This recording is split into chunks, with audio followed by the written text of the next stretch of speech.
지키기 위해 세워진 것입니다. 이 순교자 스데반은 하나님과 모세와 율법을, 성전을 모독했다는 죄목으로 지금 산헤드린에 끌려와 있습니다. 이 스데반은 복음을 전할 만한 환경이 주어지지 않았어도 오직 성령에 이끌려서 복음을 전했습니다. 심지어 복음을 전하면 자기의 목숨이 끊어질 것을 알면서도 전했습니다. 주저하지 않고 하나님의 말씀을 전합니다. 이 스데반의 설교 속에는 오늘날 우리가 잊어버리고 살아왔던 복음의 핵심이 들어있습니다. 이 스데반의 설교 속에는 사람의 인종이나 빈부, 귀천을 막론하고 그 모든 것을 초월한 하나님의 부르심이 들어가 있습니다. 지역의 한계를 뛰어넘는 하나님의 인도하심도 들어가 있고, 시대와 또 전통을 초월한 하나님의 약속이 이 스데반의 설교 속에 들어가 있습니다. 지금 스데반은 무엇 때문에 끌려왔다고요? 모세와 하나님과 율법과 성전을 모독했다는 죄목으로 산헤드린에 끌려와 있습니다. 그런데 스데반은 하나님은 인종을 초월해서 모든 지역을 초월해서 부르시고 우리를 인도하시고, 또한 하나님께서는 모든 시대와 전통을 초월한 하나님의 약속이 거기 있다고 말을 하는 거죠. 다시 말해서 스데반이 하는 얘기는 나를 붙잡아온 산헤드린 회원 당신들이야말로 하나님을 성전에 가둬버리는 사람, 당신들이야말로 하나님을 전통 속에 가둬버리는 사람들이고, 당신들이야말로 하나님을 지역 속에 가둬버리는 사람, 하나님은 그 모든 것을 초월하신 분이십니다 라고 경고하고 있는 거예요. 그런데 이 스데반의 설교는 직설적이고 또 간접적이기도 하면서 무언가 강력한 힘이 그 설교 속에 들어가 있어요. 목숨의 경각에 놓여 있는 한 설교자, 그 설교자가 지금 자기를 변호하고 나 자신을 어떻게든 나는 깨끗한 사람이라, 나는 괜찮은 사람이라, 나는 죄 없는 사람이라고 자기 자신을 변명하기 급해야 할 상황에 그렇게 하지 않고 역사를 거슬러 올라가는 거예요. 아브라함을 생각해 보십시오. 이러고 있어요. 거기 이 스데반의 설교에는 뭔가 신비한 감동이 거기에 들어가 있어요. 목숨을 내놓고 하는 말이 아닐 수 없습니다. 그런 거 있잖아요. 단두대 위에, 우리 한국은 또 망난이라고 그러죠. 칼로 목을 치는 사람의 칼날 앞에 나를 살려주세요, 나는 죄인이 아닙니다, 나는 의인입니다 라고 말하지 않고, 여러분 말씀을 잘 들어보십시오. 여러분 생각을 한번 다시 해보십시오.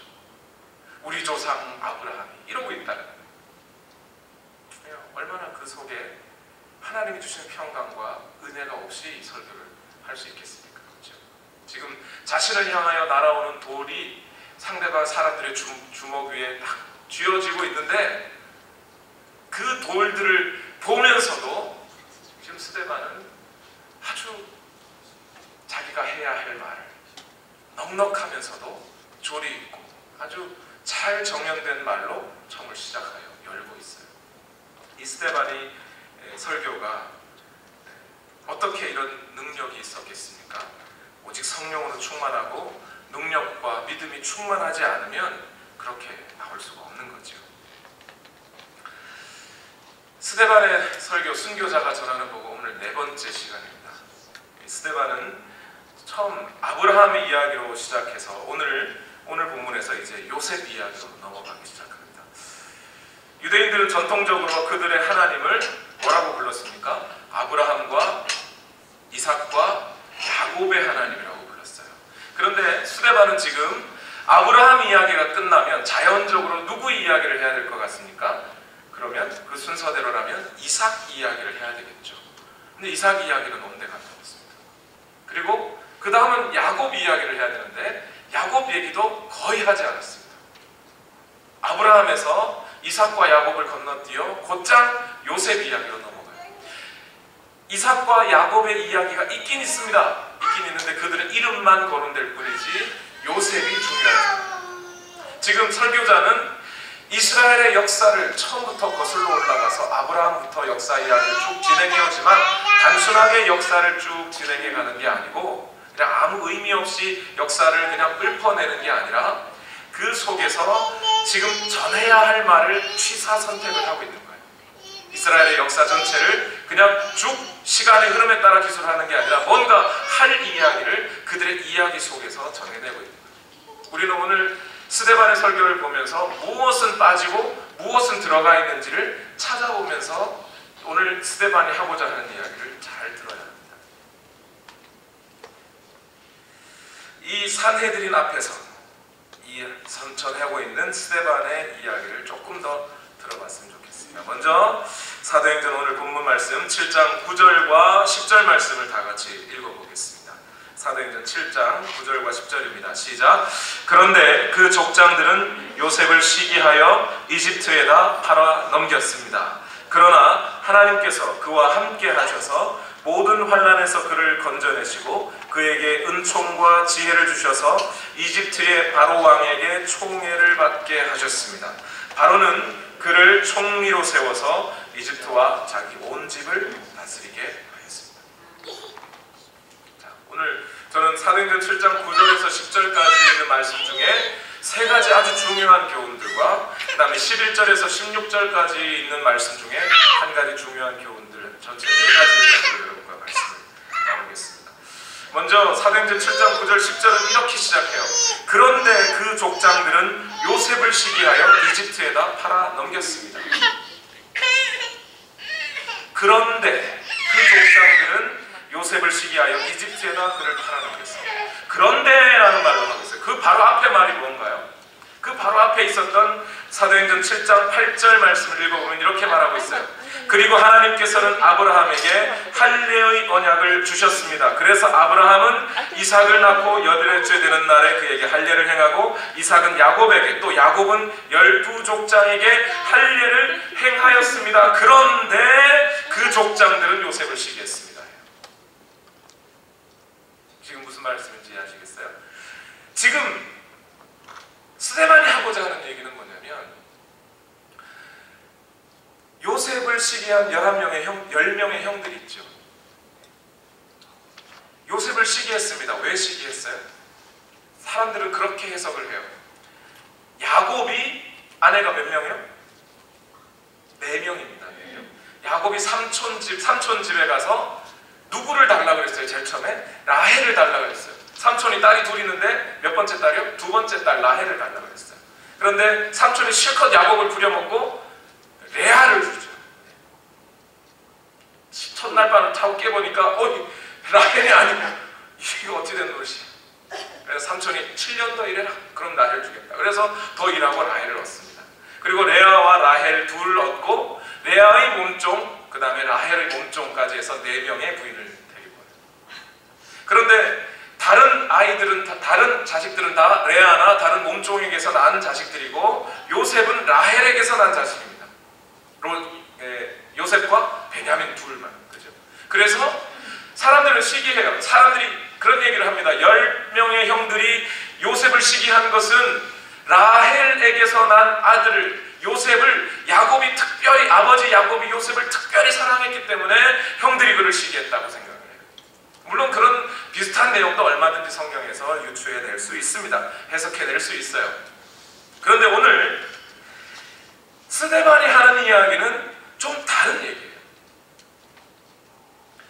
이 12명의 형제들, 요셉과 다른 11명의 형제, 야곱이 4명의 부인으로부터 12형제를 낳았고 이 12형제는 어떤 형제냐 이거예요. 어떤 형제예요? 아브라함이 약속하여 그 약속의 증표를 받은 형제들이라는 거예요. 아브라함이 하나님의 약속을 얻어서 아브라함이 몇 세 이삭을 낳았어요? 100살. 말이 좋아 100살이지. 이 아내 사라가 90살. 말이 좋아 90살이지. 그게 된다는 거야? 안 된다는 거야? 애를 낳을 수 있는 거예요? 없는 거예요? 대체? 못 낳는 거예요. 인간의 생각으로. 그러나 하나님은 그 모든 불가능을 가능하게 하시는 하나님이세요. 그리고 그 하나님께서는 그 불가능이 없으신 하나님이 약속을 해주셨어요. 아브라함에게 너의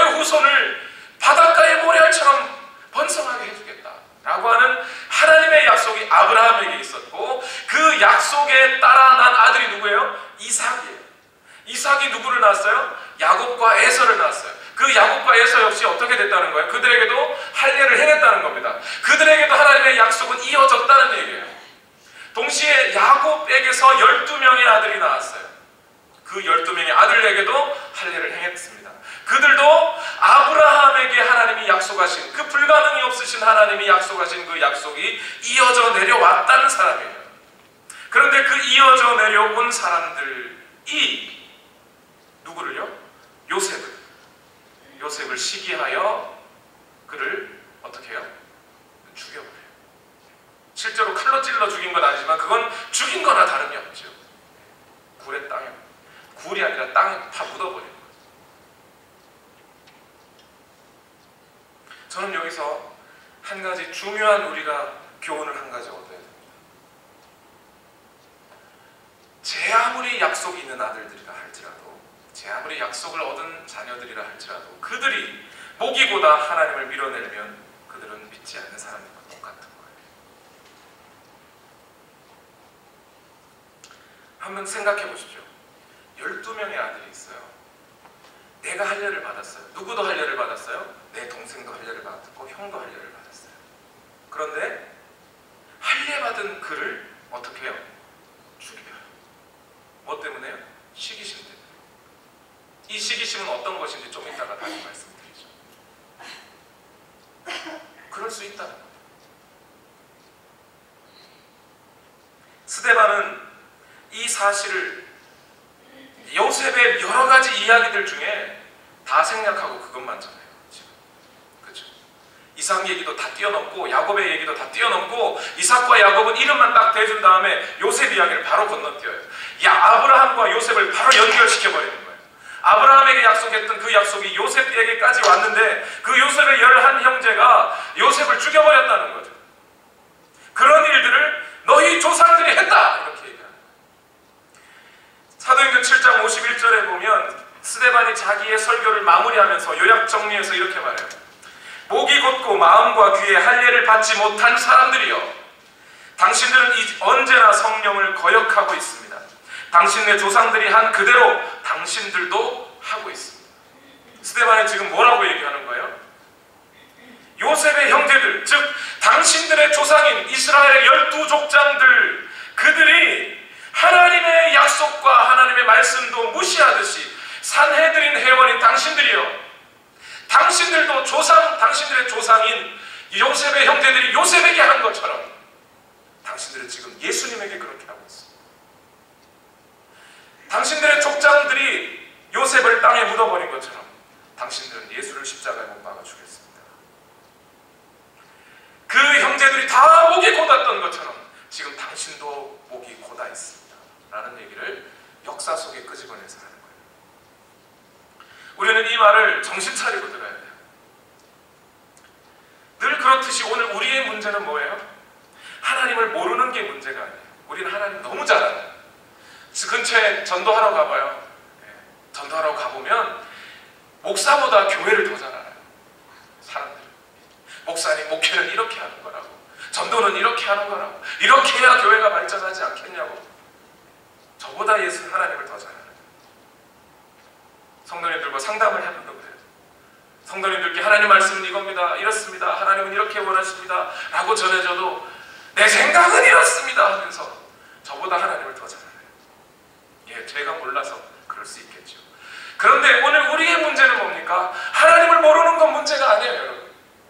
지금 산헤드린 공회의 회원들도 하나님을 나름 잘 믿는 사람들이에요. 누구보다 거룩하게 믿는 사람들이에요. 그런데 이 사람들이 목이 곧다는 거예요. 요셉의 다른 11형제도 약속을 받은 형제예요. 그런데 그 약속을 받은 자들조차 하나님을 무시하는 거예요. 하나님을 몰라서가 아니에요. 하나님의 능력 많으심, 하나님의 전지전능하심을 제한하는 게 문제입니다. 내가 이 동생을 죽일 때 하나님은 안 보시겠지. 아니, 하나님은 나의 의로움을 이해해 주시겠지. 내가 죄 짓는 것을 하나님은 인정해 주시겠지. 누구 생각이에요? 자기 생각. 우리는 그러는 사이에 죄에 빠지고 우리 하나님을 몰라서가 아니라 하나님의 불가능이 없으심을, 하나님의 전지전능하심을 우리가 어느 순간에 가려놓을 때 우리는 죄에 빠집니다. 내 형제 자매를 미워하고 시기하고 질투하고 악한 말로 거스려 라가라고 바보라고 하는 그런 이야기가 왜 나오는 거예요? 내가 예수 그리스도의 사랑을 받은 자라면, 내게 예수 그리스도의 보혈이 흐르는 자라면 저 사람에게도 예수 그리스도의 보혈이 흐르는 것이라는 것을 무시하는 거죠. 그러는 사이에 우리는 우리의 입술로 너무나 쉽게 상대방의 인격을 모독하고 사랑보다는 무례함으로 대할 때가 많아집니다. 우리는 사랑의 특징 중에, 고린도전서 13장에 나오는 사랑의 특징 중에 사랑은 언제나 오래 참고만 기억해요. 거기에 뭐도 있어요? 사랑은 무례하지 않다고 있어요. 예절없지 않다. 사랑은 언제나 예절을 지킨다는 것도 있어요.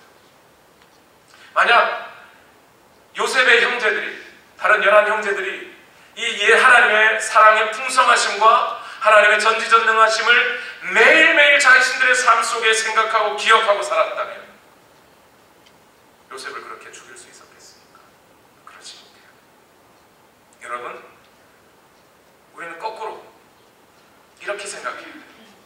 하나님은 능력이 많으시다.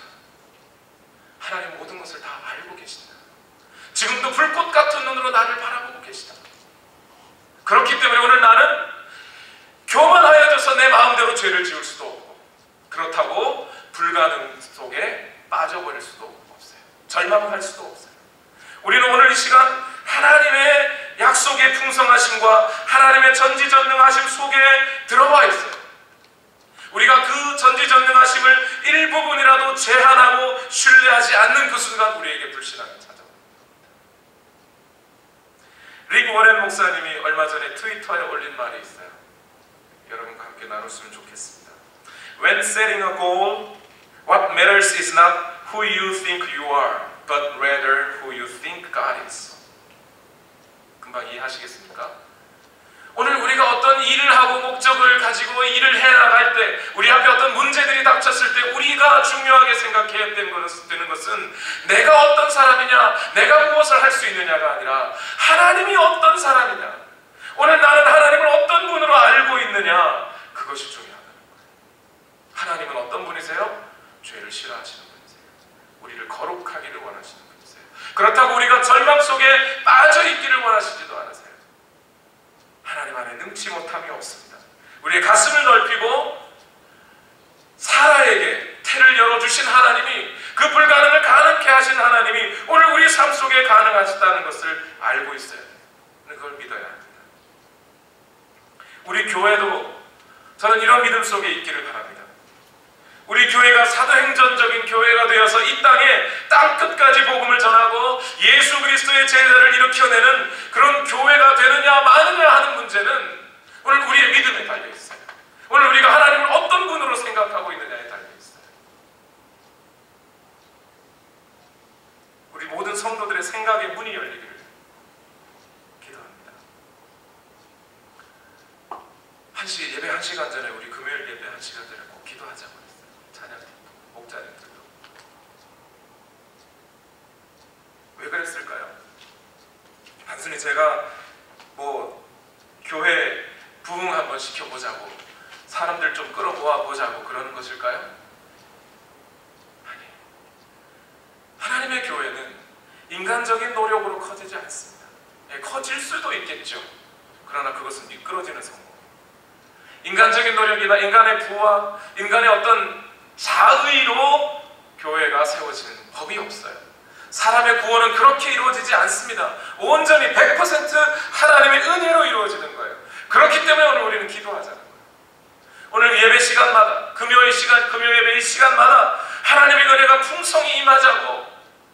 그래서 오늘 우리 각자의 심령이 하나님의 은혜 속에 매여서, 은혜에 매여서, 오늘 우리의 심령, 우리가 하나님께 올려드리는 이 예배가 진짜 하나님이 받으실 만한 예배가 되게 하시고, 오늘 우리의 삶이 하나님의 은혜로 풍성하여져서 우리가 우리 온누리교회에 속한 어떤 한 사람이라도 절망 속에 있지 아니하고 불가능 속에 매여 있지 아니하고 오직 성령 안에서 거룩하여지고 하나님의 능치 못하심이 없는 그 능력의 손 진리를 맛보아 알고 깨닫고, 그래서 오늘 우리가 하나님 앞에 더 가까이 가고 이 땅에 죽어가는 영혼들을 살려낼 수 있기 위해서는 이런 일들은 사람의 돈으로 되는 것도 아니고 명예로 되는 것도 아니고 권력으로 되는 것도 아니에요.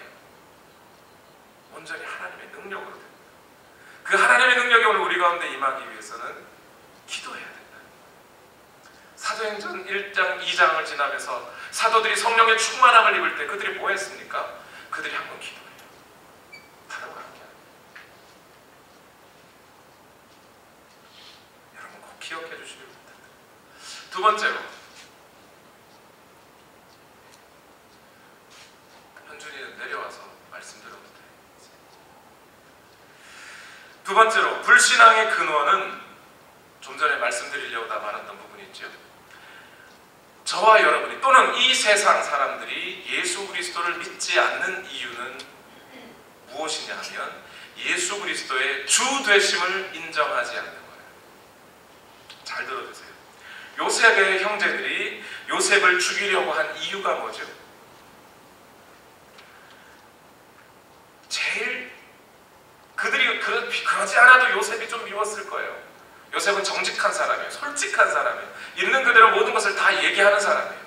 잘못된 건 잘못되었다 하고 옳은 건 옳다고 하는 사람이에요. 그러다 보니까 그 형제들 속에 아마 잘 섞이기 어려웠던 성격이 있었던 것 같습니다. 그런데 무엇보다 그 형제들의 마음을 가장 크게 트리거한, 가장 크게 그들을 북받치게 했던 것은 뭐냐면 요셉의 꿈 이야기 때문에 그래요. 형님들의 볕단이 저를 보고 절하다. 형님들의 별들이 내 별이 가장 컸는데 내 별을 향해서 절을 합니다. 그 이야기를 들은 형들이 어떻게 하는 거예요? 이놈하면서 갖다가 묻어버리는 거죠. 자, 그런데 여러분 잘 생각해 보세요. 우리는 이미 알고 있어요.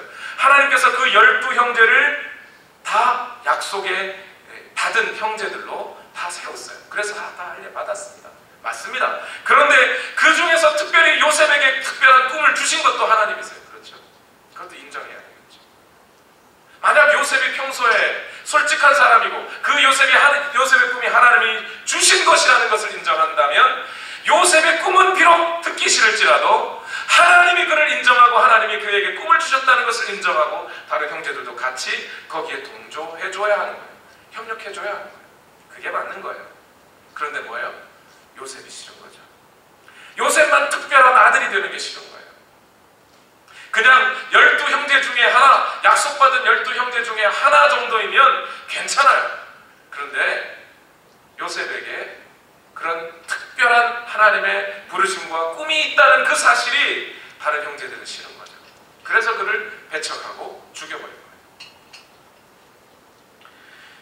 여기서 저는 이 세상이 예수 그리스도를 왜 믿지 않는지 그 불신앙의 근본을 이해할 것 같습니다.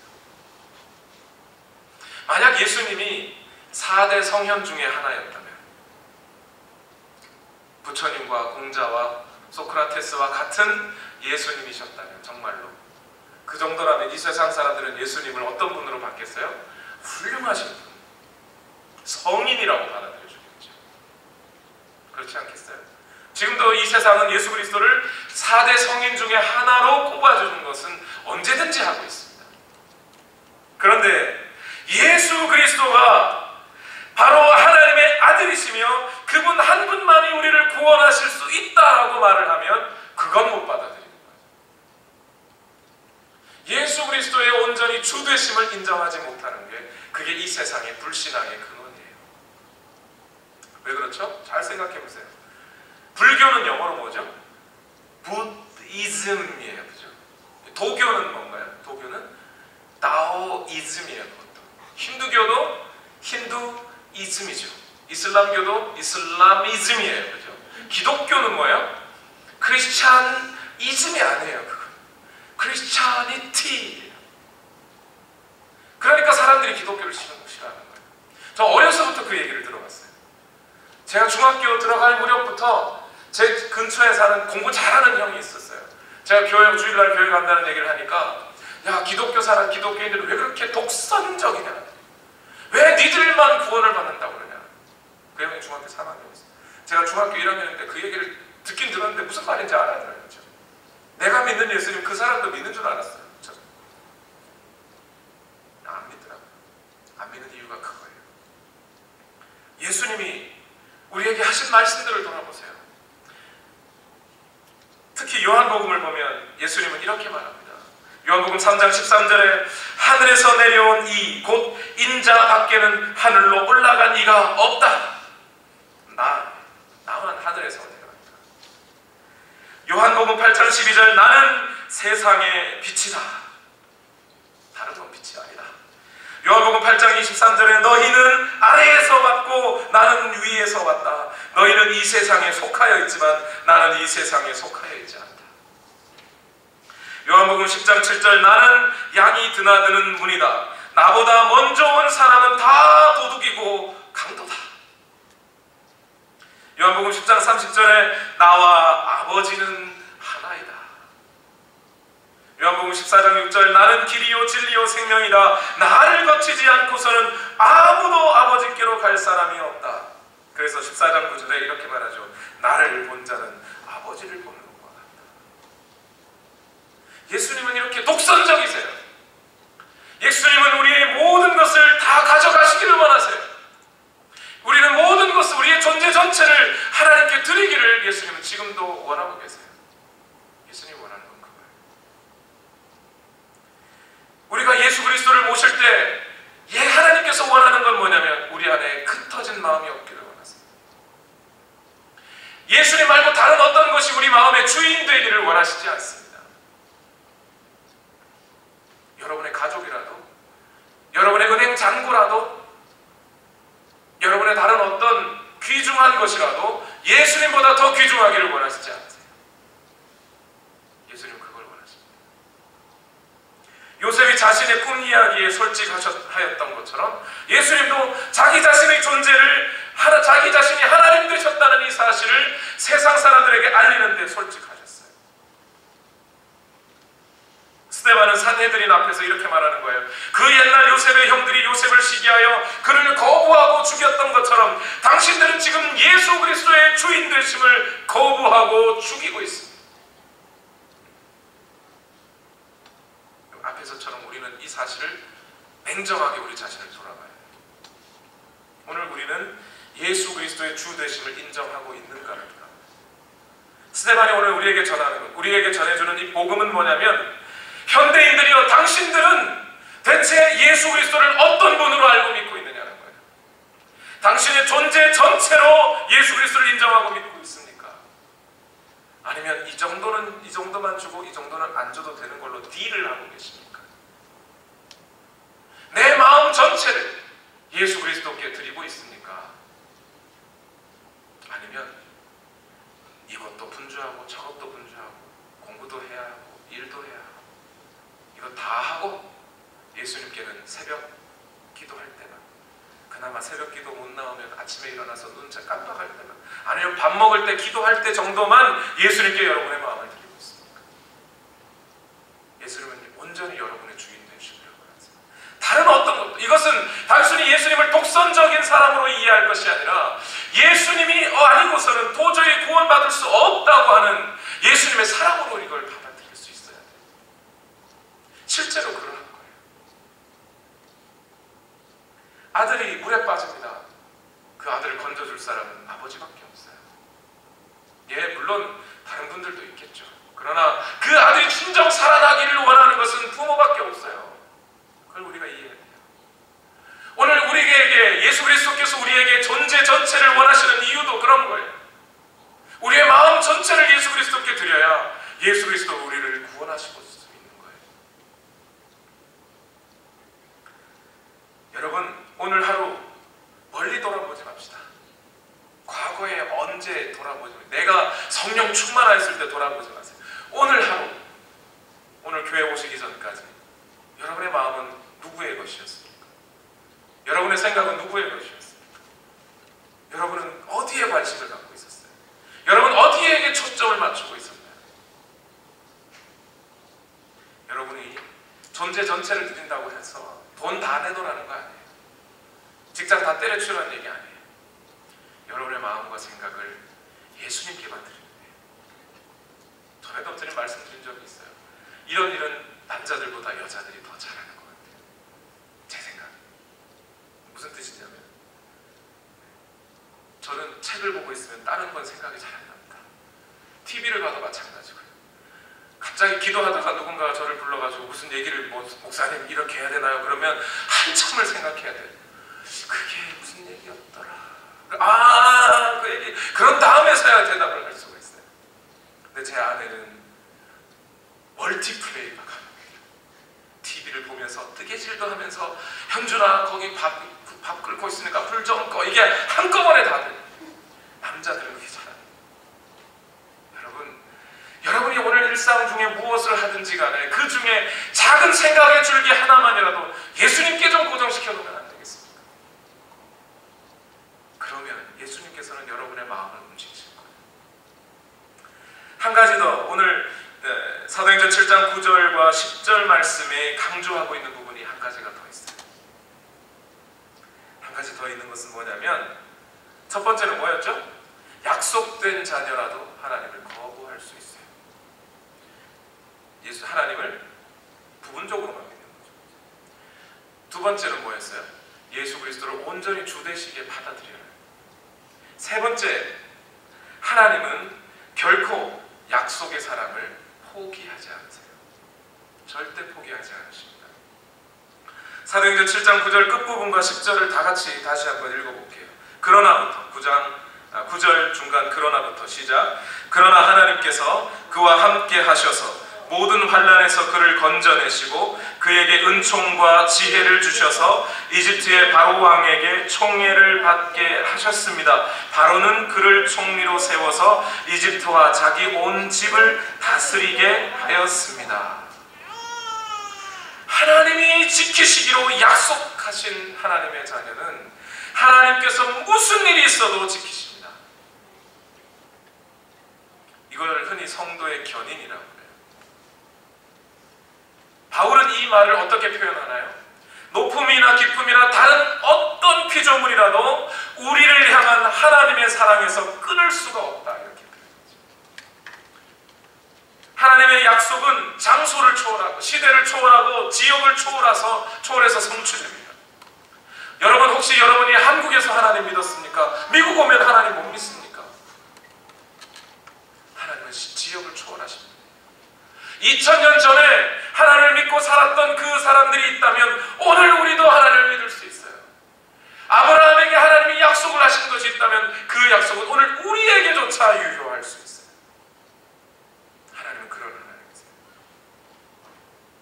하나님은 하나님을 신뢰하는 사람들만 다스리는 게 아니라 하나님께서 다스리고 있는 모든 우주 만물을 다 다스릴 수 있는 분이에요. 우리가 생각이 모자라서 하나님이 그러지 못할 거라고 생각할 뿐이지 하나님이 다 하실 수 있어요.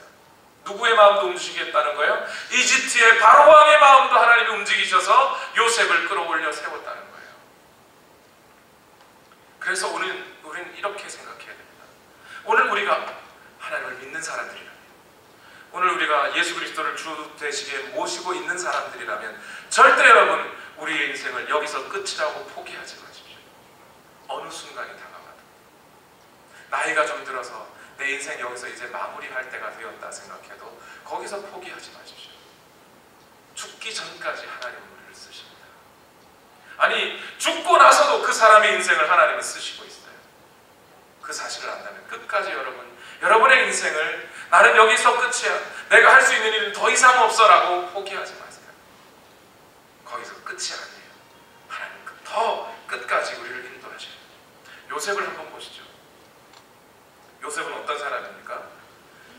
형들이 자기를 버린 사람이에요.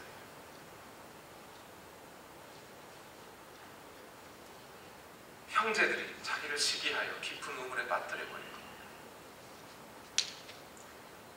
한마디로 땅 밑에 들어가 본 사람이에요. 한번 죽어본 사람입니다. 배신을 당한 사람입니다. 그것도 피를 나눈 형제들에게서 배신당한 사람이에요. 깊은 우물에서 나와가지고 상인들에게 팔려서 이집트로 끌려갔습니다. 그나마 거기서 성실하게 정직하게 잘 사니까 훌륭한 주인을 만났습니다. 그래서 거기서 이제 여생을 잘 보내면 끝이겠지 할 수 있습니다. 근데 하나님은 거기서 요셉을 그냥 두지 않으셨어요. 누구를 보내요? 보디발의 아내를 보냅니다. 나쁜 여자를 보내요. 그래서 요셉은 어디로 끌려가죠? 요셉은 죄가 없는데, 얼른 도망쳤는데, 예, 어디로 끌려가요? 감옥에 끌려가요. 겁탈했다는 이유. 흔히 말하는 강간미수범이죠. 제가 들은 그 교도관이 간증하는 간증을 들었는데, 그 간증에 이런 얘기를 하더라고요. 교도소 안에 가장 급이 높은 범죄자는 살인자예요. 살인죄를 저지르고 들어오면 상석에 모셔준답니다. 나이를 불문하고, 나이가 어려도 살인자는 상석이에요. 제일 말썽은 누가 차지할까요? 무슨 범죄자가 차지할까요? 제일 찌질한 범죄, 강간미수범. 지금 요셉은 강간미수로 감옥에 본 거예요. 찌질한 거죠. 그런데 그 사회에서는 찌질한 요셉을 하나님은 그냥 버려두지 않으셨어요.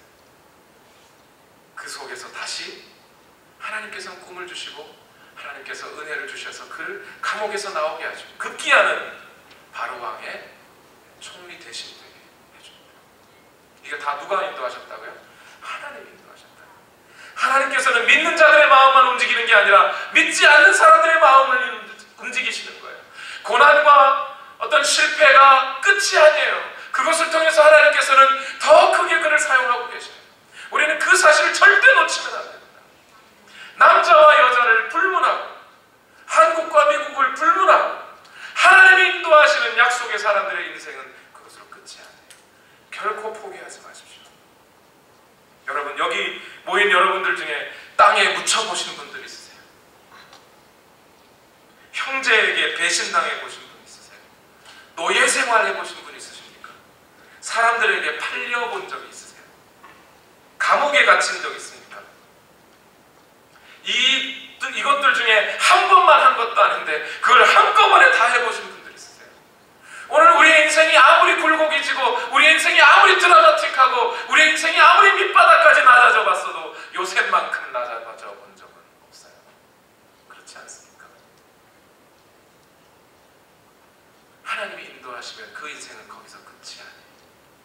여러분, 그리스도인들이요, 제발 인생은 공수래 공수거지 뭐 이런 말 좀 하지 마세요.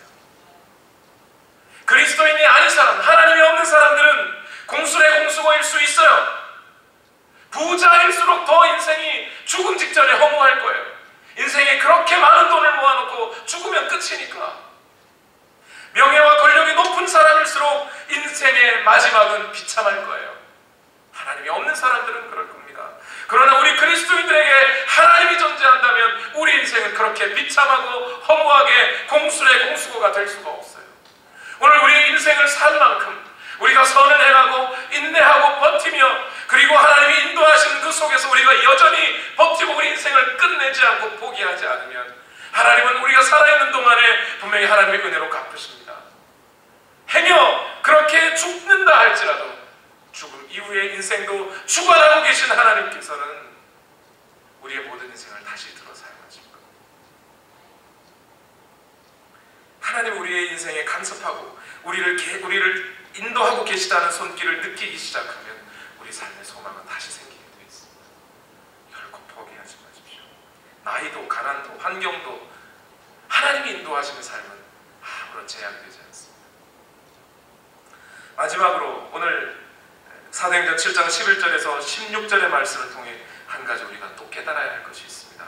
다 같이 한번 읽어보겠습니다. 사도행전 7장 11절에서 16절 말씀 다 같이 한번 읽어봅시다. 시작. 그때 이집트와 가나안 온 지역에 흉년이 들어서 재난이 극심하였는데 우리 조상들은 먹을거리를 구할 수 없었습니다. 야곱이 이집트에 곡식이 있다는 소문을 듣고서 우리 조상들을 처음으로 거기로 보냈습니다. 그들에게 두 번째 갔을 때에 요셉이 그의 형들에게 자기를 알리니 이 일로 말미암아 요셉의 가족 관계가 바로에게 알려졌습니다. 요셉이 사람을 보내서 그의 아버지 야곱과 모든 친족 75사람을 모셔오게 하였습니다. 야곱이 이집트로 내려가서 그도 거기서 살다가 죽고 우리 조상들도 살다가 죽었습니다.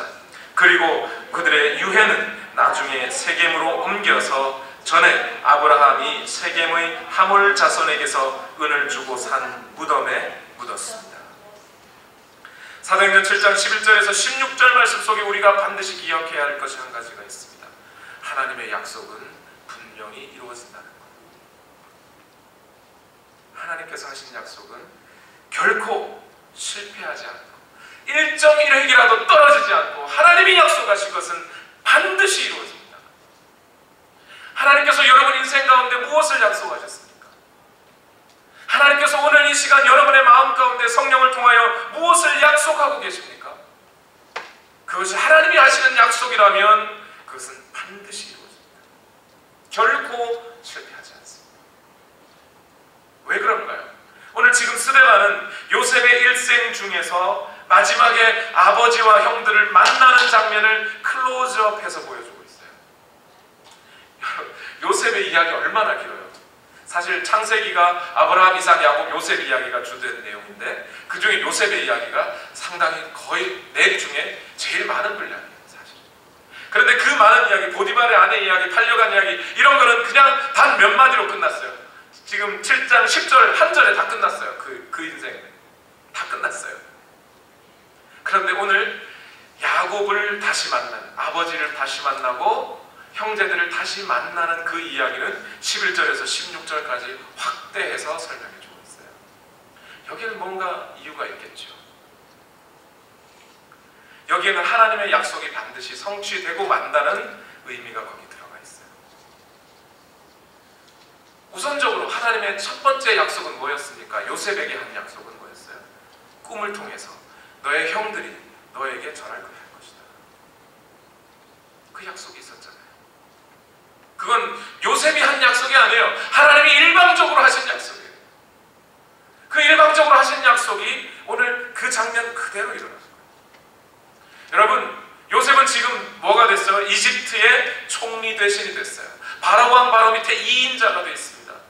자기 위로는 1인자 1명밖에 없어요. 그것도 나이 30 갓 넘은 나이에. 저보다 어렸을 것 같아요, 요셉.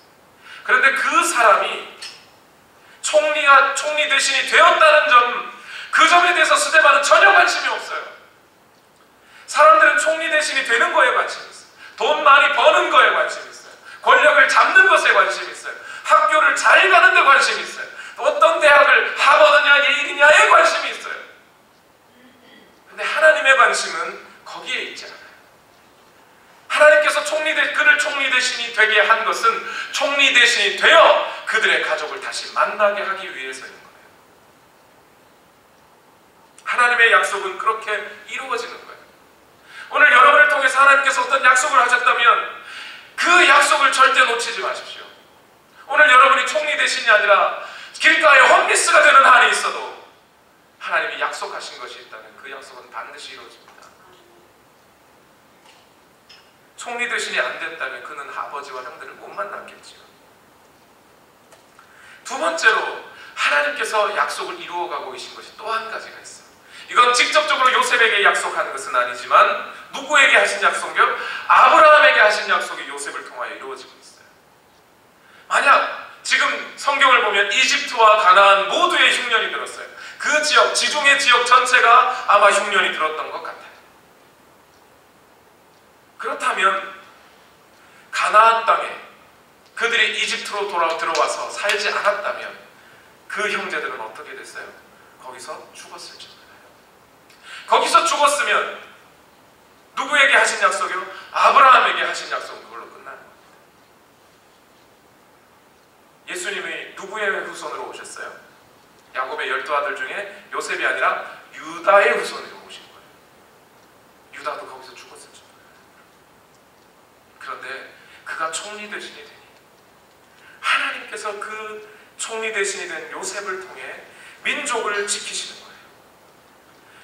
요셉이 이 땅의 애굽의 총리 대신이 되고 난 이후 400년 후에 이스라엘은 큰 민족을 형성해서 가나안으로 출애굽을 합니다. 요셉이 총리 대신이 되지 않았다면 이런 일들이 이루어지지 않았죠.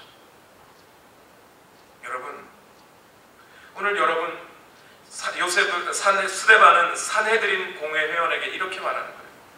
요셉에게 약속하시고 아브라함에게 약속하셨던 그 약속을 하나님께서는 이집트라고 하는 가나안 땅이 아닌 전혀 다른 땅에서도 이루어내셨습니다. 그리고 그 약속은 오늘 누구에게 성취되었습니까? 예수 그리스도 안에서 성취되었습니다. 예수 그리스도의 십자가와 부활을 믿고 나오는 모든 자마다 그 죄가 해결될 것이고 죄의 문제가 해결될 것이고 하나님의 진노에서 구원을 받아 이제 진정한 하나님의 백성으로서 인침을 받을 수 있습니다. 사내들인 공회원들이여, 당신들도 예수 안으로 나오십시오 라고 이야기하는 거예요. 여러분, 내 인생이 작다고 무시하지 마십시오. 여러분 자신의 인생이 작고 보잘것없는 것이라고 여러분 자신을 무시하지 마세요. 예, 나는 무시받을 수 있어요. 나는 무시받아도 괜찮아요. 그러나 내 속에 있는 하나님의 약속은 결코 무시받아서는 안 돼요. 요셉이라고 하는 그 한 사람을 통해 수만 명의 이스라엘 민족이 보호받았어요. 오늘 이 시간 금요 예배에 나와 앉아있는 여러분들 각자 한 사람 한 사람을 통해 여러분에게 어떤 민족들이, 어떤 하나님의 사람들이 일어날지 알지 못하는 거예요. 그러나 하나님께서 여러분들을 향하여 약속하신 것이 있다. 내 너를 큰 사람으로 만들겠다고, 내 너를 하나님의 사람으로 만들겠다고, 내 너를 하나님의 목회자로 만들겠다고, 양치는 사람으로 만들겠다고, 예수님도 베드로를 향하여 내가 너를 사람을 낳는 어부가 되게 만들겠다고 약속하신 예수님의 약속은 예수님이 돌아가시고 나서도 이루어졌어요. 오늘 여러분의 인생을 너무 작게 보지 마십시오. 나는 작을지라도 내 안에 있는 하나님은 크십니다. 우리 주일학교 아이들 작다고 무시하지 마십시오. 그 아이들이 작다고 하나님도 작은 건 아닙니다. 나이 많은 할아버지 할머니들 무시하지 마십시오. 할아버지 할머니들 힘이 없다고 하나님도 힘이 없는 게 아니에요.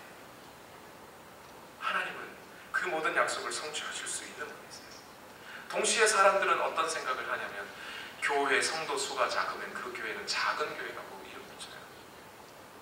맞습니까? 성경은 절대 그런 얘기 하지 않습니다. 데살로니가 교회도 그랬고, 빌립보 교회도 그랬고, 에베소에 있는 교회들도 그랬어요. 로마에 있는 교회들도 그랬어요. 그들의 성도 수가 얼마나 될지는 모르지만 오늘날 1000명, 2000명, 10,000명 되는 그 교회들보다 작았다고 볼 수 없어요. 그러니까 크다고 많았다고 볼 수 없어요. 적었겠죠. 인원은 분명히 적었을 거예요. 그러나 그들이 했던 일들은, 그들을 통하여 하나님께서 이루어 놓으신 일들은 성경에 기록되어 오늘도 우리를 변화시키고 있어요. 교회가 작다고, 성도 수가 적다고 교회가 작은 게 아니에요. 교회의 사이즈는 성도 수로 결정되는 게 아니라 그 교회를 구성하고 있는 모든 구성원들이 갖고 있는 믿음의 크기만큼 교회가 정해지는 거예요.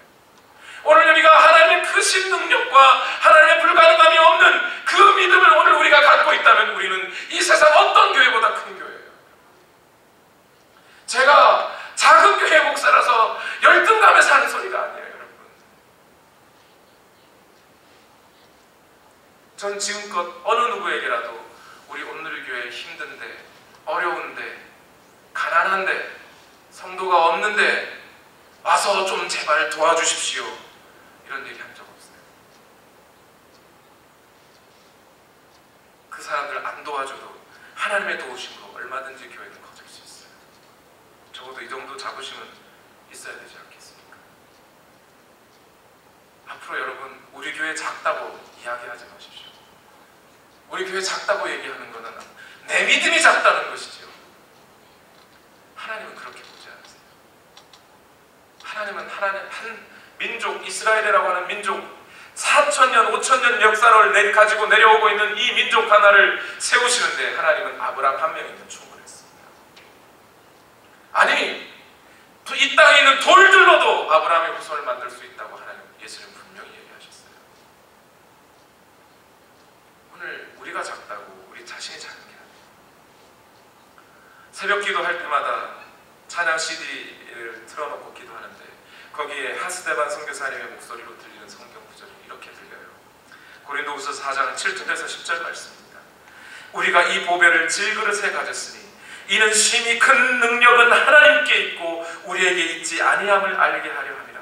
우리가 사방으로 우겨쌈을 당하여도 쌓이지 아니하며 답답한 일을 당하여도 낙심하지 아니하며 박해를 받아도 버림받지 아니하며 거꾸러뜨림을 당하여도 망하지 아니하고 우리가 항상 예수의 죽음을 몸에 짊어짐은 예수의 생명이 또한 우리 몸에 나타나게 하려 함이라. 오늘 우리 몸에서 예수의 생명이 나타난다면, 오늘 우리 몸에서 심히 크신 하나님의 능력이 나타난다면 우리는 절대로 이 땅에서 사방으로 우겨쌈을 당하여도 쌓이지 않게 되는 겁니다. 우리가 결코 낙심할 수 없는 것은 우리 안에 그 능력 많으신 하나님의 약속이 여전히 들어와 있기 때문입니다. 여러분, 어떤 교회를 향하여서도 작다고 무시하지 마십시오. 어떤 교회를 향하여서도 성도 많다고 부러워하지 마십시오. 교회의 사이즈는 그들의 믿음에 따라 정해질 겁니다. 말씀을 맺겠습니다. 그리스도 예수 안에 있는 우리들에게 하나님의 약속이 있고 하나님의 소망이 있고 하나님의 인도하심이 있습니다. 우리 살아갈 때, 여러분 인생을 살아갈 때 교만하지 마십시오. 죄짓지도 마십시오. 그렇다고 절망하거나 낙심하지도 마십시오. 하나님이 우리와 함께하고 계십니다. 오늘 이 순간, 말씀을 듣는 오늘 이 금요 예배 이 순간이 여러분의 인생의 전환점이 되게 하십시오. 여러분의 삶에 지금까지 여러분은 하나님을 개입하고 생각하신 적이 있으십니까? 누구에게 말을 할 때도 하나님의 개입하심을 통해 하나님이 말하게 하시듯이 하신 적이 있으세요? 누구에게 섬길 때도 저 사람이 나에게 짜장면을 대접해 줬으니 나는 짬뽕으로 갚으리라 가 아니라 하나님이 그를 섬기듯이, 예수께서 십자가에 달려 죽으시면서까지 우리를 섬겨주셨듯이 그 마음 가지고 섬겨보신 적이 있으세요? 오늘 우리가 그 믿음 가지고 살아야 됩니다. 그것이 진짜 그리스도예요. 오늘 설교를 한마디로 정리하면 이 찬양 가사가 될 것 같습니다. 세상 흔들리고 사람들은 변하여도 나는 주를 섬기리. 주님의 사랑은 영원히 변하지 않네. 나는 주를 신뢰해. 믿음 흔들리고 사람들 주를 떠나도 나는 주를 섬기리. 주님의 나라는 영원히 쇠하지 않네. 나는 주를 신뢰해. 오직 믿음으로 내가 살리라. 오직 의인은 믿음으로 말미암아 살리라. 우리 믿음 가지고 이 찬양 하나님께 올려드립시다. 그리고 하나님께 찬양하실 때 마음으로 이렇게 하나님 앞에 간절히 외치십시오.